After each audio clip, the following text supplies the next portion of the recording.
Camilla Erculiani, died post-1584, was an Italian apothecary, writer, natural philosopher and women's advocate during the early modern period. This self-described pharmacist published a book, in the form of Lettre essays, about her views on topics of science and natural philosophy. Erculiani's Lettre di philosophia naturale, Letters on Natural Philosophy, was published in 1584. Due to some of the unconventional theories presented in her work, she was put on trial by the Roman Inquisition on charges of suspected heresy for the blurring of boundaries between natural philosophy and theology. Although the trial records are lost, it is speculated that Erculiani was likely pardoned. Life. Many of the specifics of Camilla Erculiani's personal life are unknown. This female apothecary resided in Padua, Italy, a province of Veneto, a community that was particularly active in medical and scientific pursuits in the early modern era. In fact, Galileo taught at the University of Padua during this time. Camilla, daughter to spice merchant Andrea Greghetti, was twice married and mother of 6 children. Her first husband, Aloviso Stella, was the owner of an apothecary's shop called the Tre Stelle, which was located in the town of Sant'Andrea in Padua.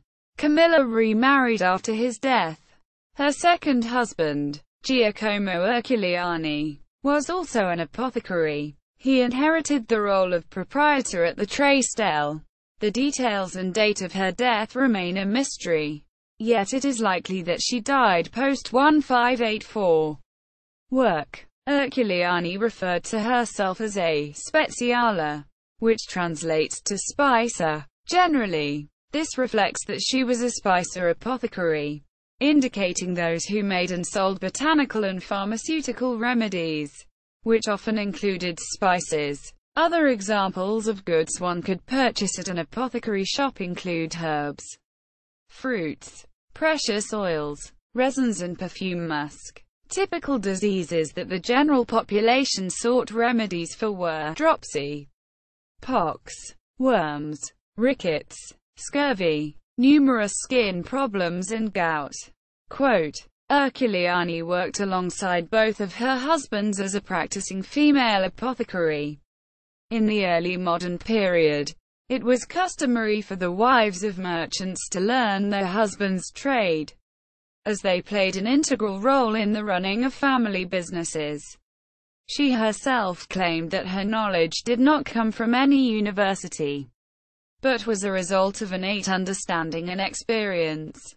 Being an apothecary was associated with practicing within a particular division of medicine, since the majority of women in this era were denied access to university training. Apprenticeship was one way to acquire the skills needed to practice.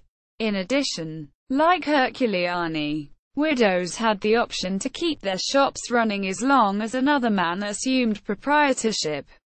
Influence. Camilla Erculiani's work Letters on Natural Philosophy, 1584, was published and circulated in Krakow, Poland and dedicated to Anna Jagiellon Bathory, 1523–96, Queen of Poland. With her strong familial and intellectual connections to Italy, Queen Anna had a reputation as an advocate for women's educational pursuits within the scientific disciplines. Although there was an upsurge of female authors engaged in scientific debate during the late 16th century, Erculiani's Lettre treatise is likely the earliest sustained published exercise in natural philosophical writing by an Italian woman.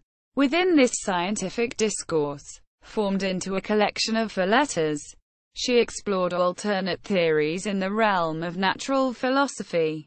Erculiani questioned established scientific and theological doctrine with various debates regarding meteorology, the position of Venus, astrology, the scientific cause of the biblical flood, Paracelsian medicine, alchemy, and the formation of rainbows. The first two letters of Erculiani's treatise were addressed to Giorgio Garnero, 1550–1614, a Burgundian medical writer, while the third letter consisted of his responses to her philosophical viewpoints. In an excerpt from Erculiani's letter to Garnero, she speculated that the biblical flood occurred because of an imbalance between earth and man.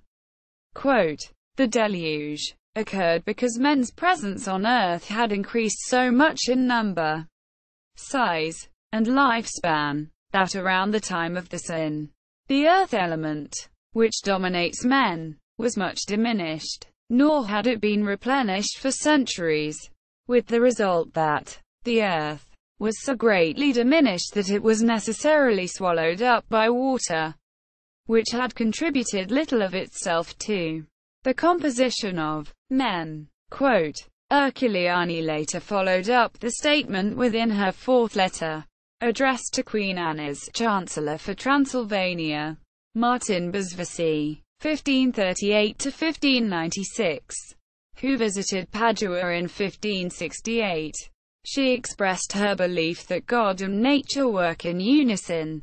It is true that the doctors of the Church and the divine theologians have put forth different causes and reasons, but for me, it is enough to say that God and nature herself do not contradict those causes, but he makes use of her in his works. Quote, Erculiani also took advantage of her literary platform to advocate for the recognition of women as adept contributors to the scientific community. She was provoked by the Querelle des Femmes debate on women, a literary and philosophical debate about the intellectual capacities of women, which focused heavily on the women of her region. In reaction, Erculiani introduced her book with two prefatory letters of dedication in defense of women. Within the first, to Queen Anna of Poland, she wrote, "I don't know what malignant star causes men to refuse to recognize greatness, except in the things they accomplish themselves." Within the second, to her readers, Erculiani stated, "It will undoubtedly amaze some that I, a woman, have set myself to write and publish on a subject that does not belong to women, according to the custom of our age. But you will find that women are not without the same abilities and virtues as men." Quote, image of Camilla Erculiani's book, Letters on Natural Philosophy, 1584. Bibliography. Cox, Virginia. The Prodigious Muse. Women's Writing in Counter-Reformation Italy. Baltimore. The Johns Hopkins University Press. 2011. Cox, Virginia. Women's Writing in Italy 1400–1650. Baltimore. The Johns Hopkins University Press. 2008. Ray, Meredith K. Daughters of Alchemy. Women and Scientific Culture in Early Modern Italy. Cambridge. Harvard University Press. 2015. Whaley, Lee. Women and the Practice of Medical Care in Early Modern Europe. 1400–1800. New York. Palgrave Macmillan. 2011.